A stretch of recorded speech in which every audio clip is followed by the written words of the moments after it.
We are here in a digital out-of-home conference, and yes, digital out-of-home is more carbon intensive than classic out-of-home. But, big reveal, which now you already know, digital out-of-home, or digital and classic out-of-home together, represent about 1% of the carbon emissions of the total ICT sector's annual advertising footprint. And out-of-home is only about 25, or that was the UK data, 30% if it's the French data, of the carbon emissions of the internet advertising per impression. So here's the opportunity. Here is where out-of-home will be able to really shine as an attractive, carbon-efficient advertising option that is built for the future. Out-of-home should be the medium of choice for companies looking to make sustainable choices without compromising on quality. And while it might not feel like a huge amount of sustainability demand right now, I've been in the sustainability game a long time, about 12 years, and I've been in there long enough to know that what today's leaders are doing and shouting about will absolutely be the minimum expectations for sustainability for tomorrow. And that will come up really fast. One of the important pushes that will accelerate action is the new climate reporting legislation that's both here and in Europe, which means that brands and companies will be needing to report their emissions and measure them starting from 2025. So you will get people knocking on your door starting from now to ask for those emissions reporting figures. So how do we start? What needs to happen? For the people in the room who are sustainability people or business owners or business leaders, you need to be measuring your emissions. You need to be using the most standardized industry standard measurement that you can, and you need to be being transparent about your emissions measurement. But transparency is an action. So for everybody else in the room, what can you do? You can start asking your clients about sustainability. You can start asking your Scope 3, so your supply chain, your media owners, about sustainability. You can develop sustainable options. You can suggest sustainable options. And most importantly, you can invest in the sustainable choices in your industry or in your sector. So to elaborate on the ways that we can do this, we have a fantastic panel of people who are working within the industry to bring these sort of options to life and figure out how we can do this and develop the opportunities of the future. And they are here to talk to you about what are the real stakes. So we've got Niki Banerjee, Head of Research and Solutions at Scope 3 for JPAC, Chris Greenwood, Head of Precision at Publicis ANZ, and Erin Koedam, Director of Sales at Hivestack, to come and join me on stage.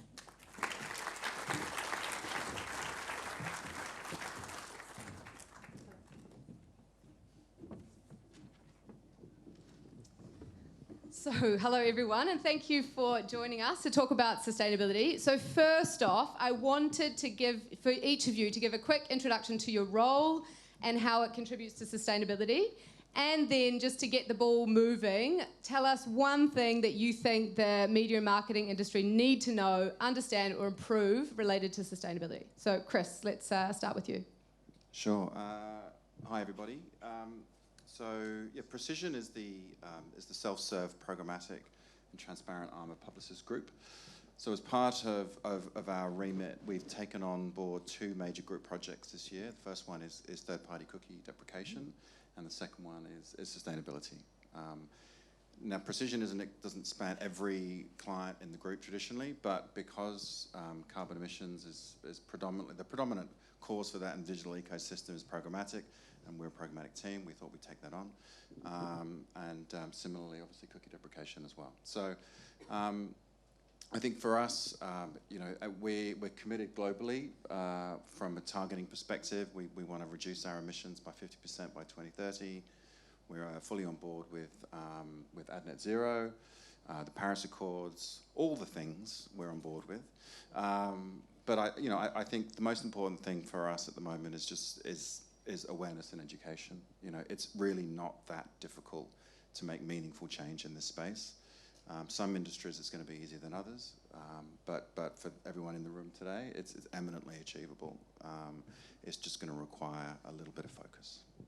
Great. Niki, over to you. Sure. I should say I'm disappointed to be the second French person on stage to talk about sustainability. But. So Niki from Scope 3. For those of you that don't know Scope 3, our mission is to help this industry decarbonize. and my role over there is to oversee the research that goes into our emissions model, specifically with our digital out-of-home emissions model, which we launched in December. Yes, hello. Erin, Koedam, Sales Director at Hivestack, and we're really proud to be embarking on a journey and tackling climate change. As a tech player, we actually sit on both the buy and sell side of the fence, so I think we have a really unique position to influence things. And my one takeaway is that we were really involved with the Scope 3 development of their methodology around digital out of home.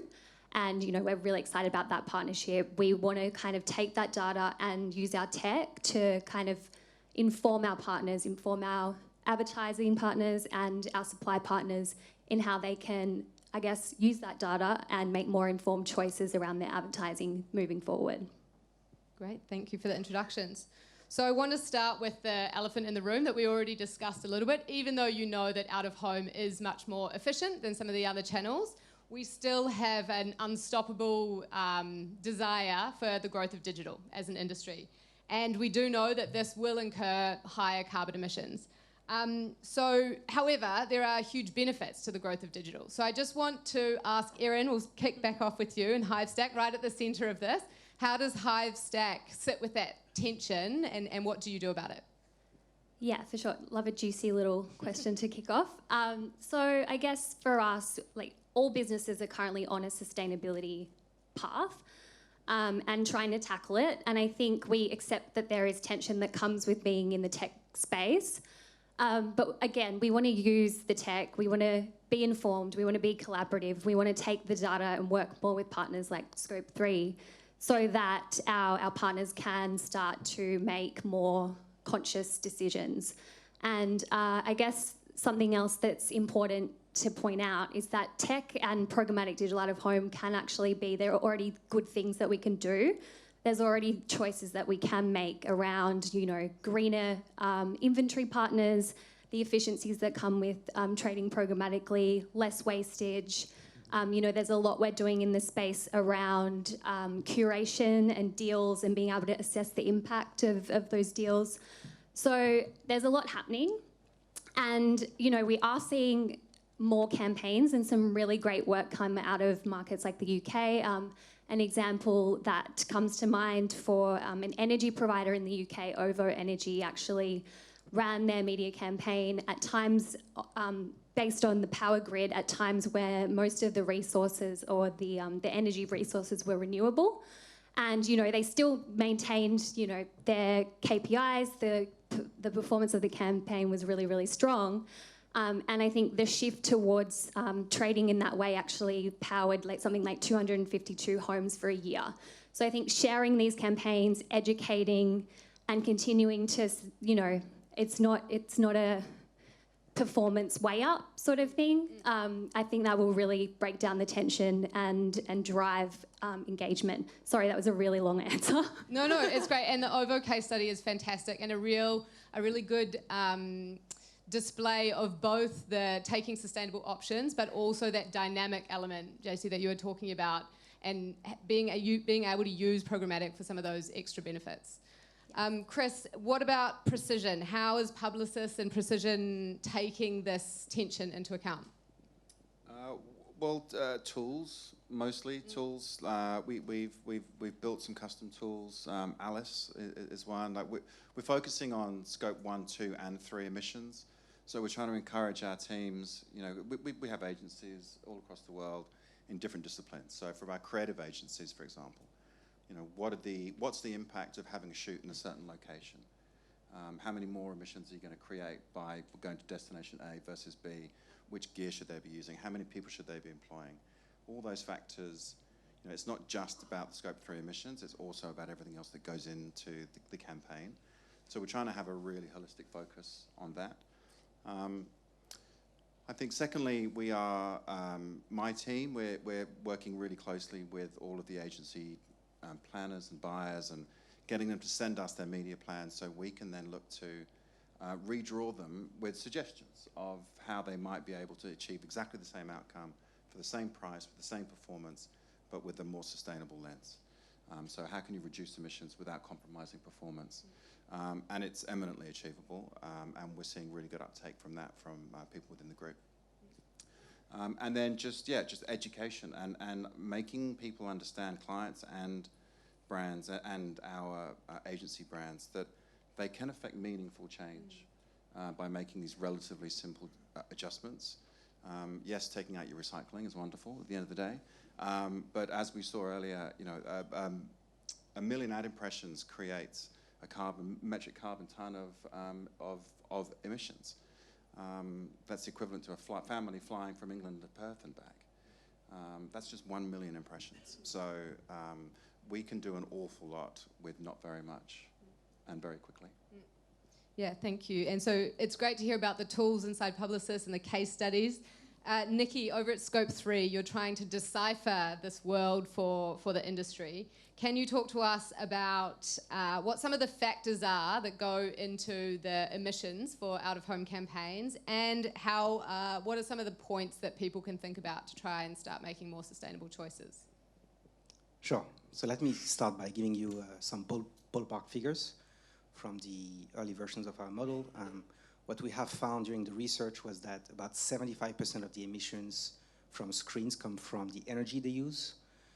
Only 20% come from the production and deployment of those screens on site, and the remaining 5% is literally, you know, corporate emissions, ad tech. So as you can tell, it's very different from other channels where programmatic has skyrocketed.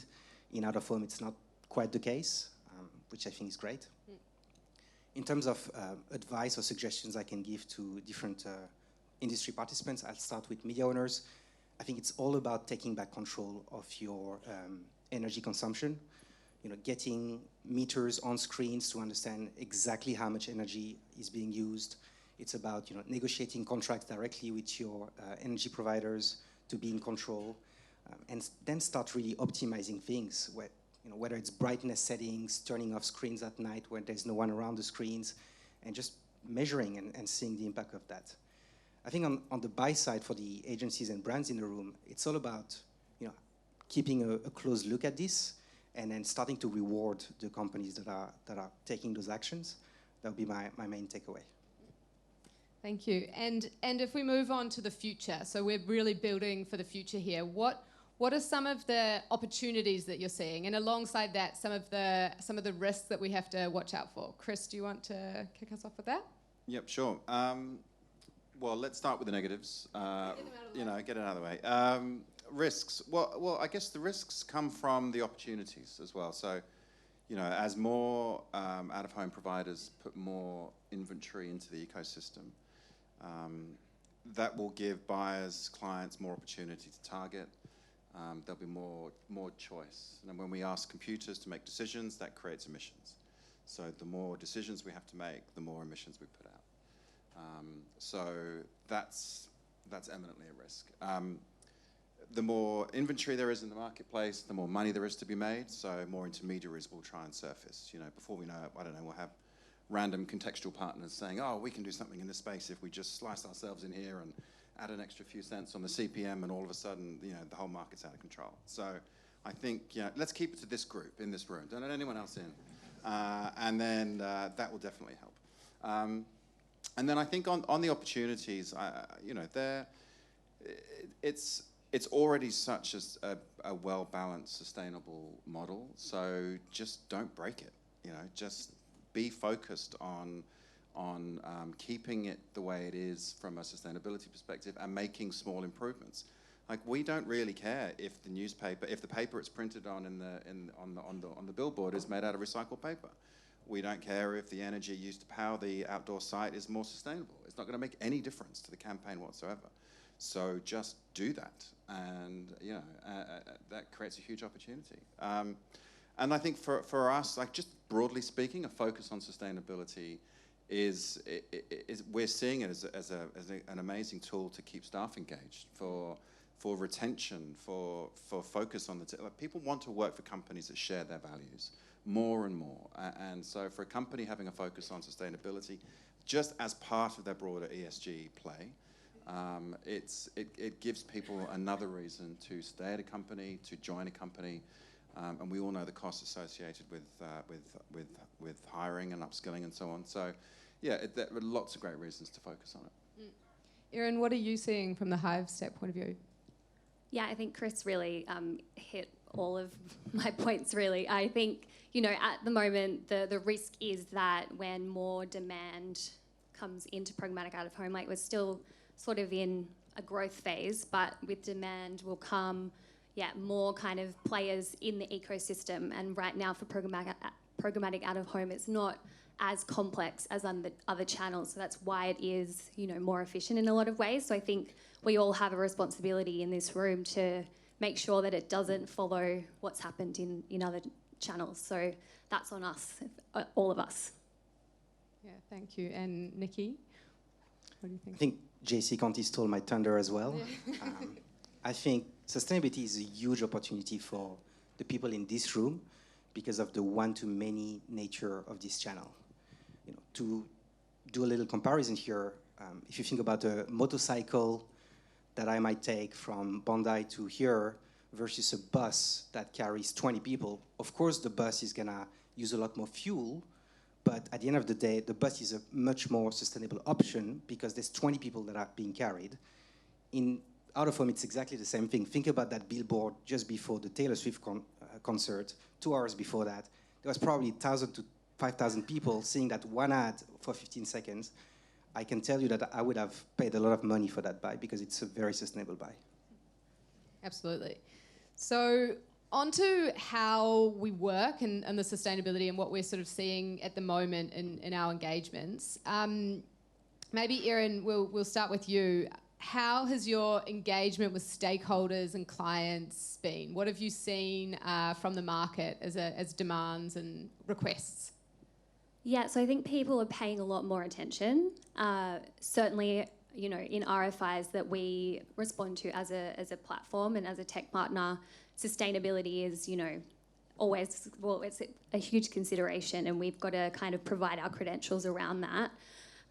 So, you know, there's a lot more focus on it. And while clients aren't specifically like asking for greener campaigns now, I think that's why, or the role that our tech can play is by helping to visualize the data, take the Scope 3 data and, you know, put it in front of buyers so that they can assess the impact essentially. And then obviously that report that's coming out, all of those requirements will definitely, you know, force and encourage engagement too. And Niki, you seeing the same sort of engagement for the people and organisations you're working with? I can tell you that on the media owner side, it's been incredible for us. One discovery very early on was that most of the media owners actually already have sustainability people. Alex, you're the living proof of this. There's many others in this room. Basically, there's been so much testing already being done with measuring electricity and stuff like that, that the job was very easy for us at the very beginning. So huge engagement on the sales side. Mm-hmm. Okay, and moving on to this point about standardization. We talked about that, or I talked about that in the opening, the need for standardization. And when I was writing this, I realized that we're going to be in a room full of people who are absolutely waiting with bated breath for Move 2.0. So we know about standardization and we know the need to have standardization.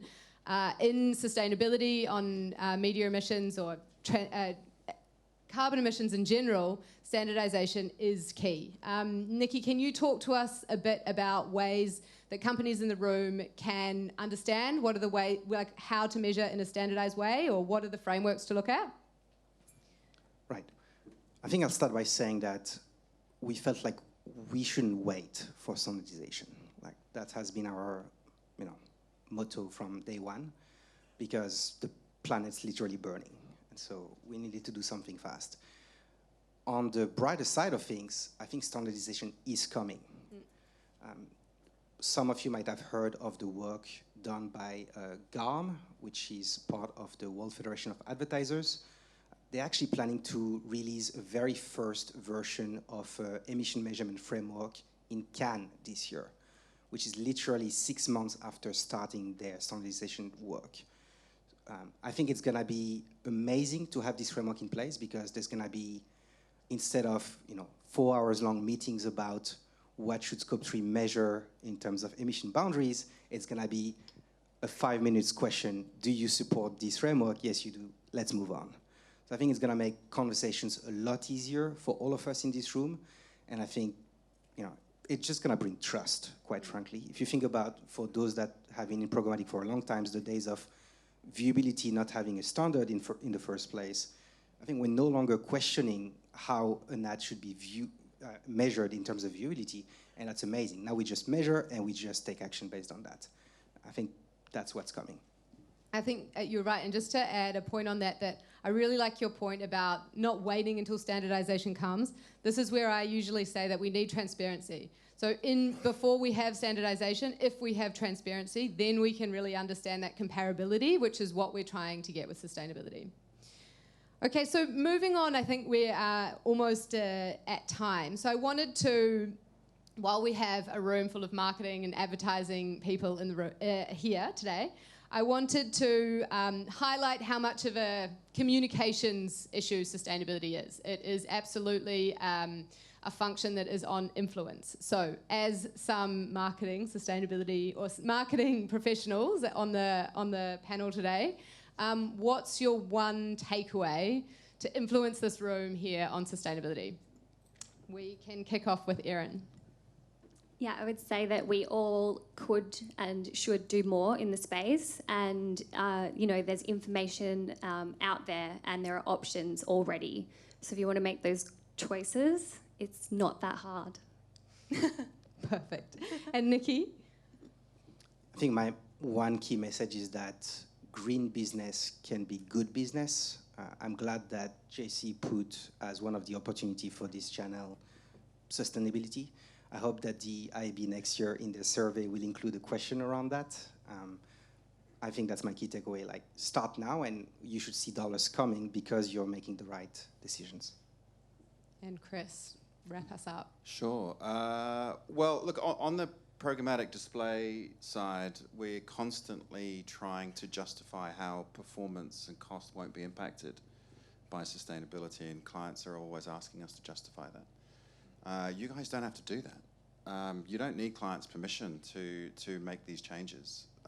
You can just get on with it. So get on with it. Perfect ending. Thank you. Have we got any questions from the audience? From the floor? All right. Oh, sorry. I just had one. Does anyone take into account the public good of their outdoor delivers? So by building a bus stop, for example, people into public transport, I absolutely love this question, and I'm looking to Elizabeth. So there has been some great... Well, first of all, should I say that JCDecaux has been working on delivering public goods since the 60s with the bus stops. But aside from that, there has been some research out of the UK about the contribution of out-of-home, and some in France as well about the contribution to taxpayers through councils, through governments, through public transport. In Australia, it's something I'd love to work on. And Elizabeth, yeah, maybe you want to add to that. Yeah, Deloitte Economic is doing that now for us, so hopefully may do.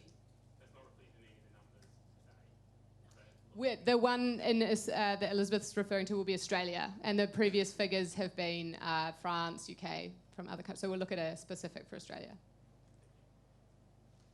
Any other questions? Yeah, Jack. Transparency is probably a heavy point you guys spoke about. Probably for the suppliers in the room next year when the auditors come knocking. What type of information do you need to demonstrate in terms of renewable energy? Let's just say that 70% of the emissions scores with a straight through model or whatever the model is. What type of information that do suppliers need to be ensuring that they have available to demonstrate that billboard last month was running on X amount of renewable, this is what the grid was looking like at the time, X, Y, Z. Yeah, that's a good question. And it's also a good start to focus on the energy side. So I think for suppliers, the media owners in the room, the energy, like the evidence of what your energy you're purchasing, absolutely. How much of it is direct green power, for example? How much of it is just regular? That should be enough to go, and I guess a lot of people at the moment are going to be starting with consultants who are going to help them and hold your hand to say what are the carbon emissions of your business. So basically it's the source documentation of the energy use that you're buying, the retailer agreements. It has to come back to something that's on a piece of paper. There are a lot of theoretical models, and Niki and I spent hours in a room together looking at models for how we, and so do you, and models for how we measure the emissions of campaigns. But that is all based in the first instance on an energy bill, and then you build the model sort of from that. That should be enough. Yeah. I had a question for Chris. I totally agree with you around we've got to move quickly and it's within our sphere of control. The question to you is if it carries a higher cost, someone that manages clients' budgets, how open are they to pay more for it in an environment where they're looking for greater ROI, and how do we overcome that? Yeah, everyone loves paying more, don't they? Yes. Look, I think the majority of the solutions don't cost more. So I don't think that that's going to be a problem that comes up on a day-to-day basis. If a solution does cost more, then yes, there needs to be some sort of conversation about performance. It's a balance of cost in versus performance out.